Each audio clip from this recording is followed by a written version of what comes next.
Telegram online off. Hey everybody, welcome back to our channel. In today's video I will guide you through the steps on how you can turn off online on Telegram, so make sure to watch the video till the very end.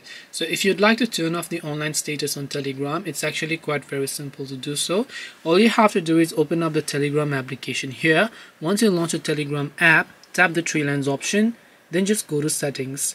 From settings, what you want to do is over here you should be able to see all this, where you can simply go to privacy and security as you can find here, and then from here you'll find all these options where you can see last seen and online. So tap on last seen and online here, and once done you can see who can see my last seen. Set this to nobody, and then what happens is that when you set this to nobody, no one else will be able to view both your last seen as well as also your online status. This way you can turn off your online status on Telegram. Hope this video was very helpful. If you have got any questions, feel free to leave them down. Thank you very much for watching till the end of this tutorial, and see you soon in our next video.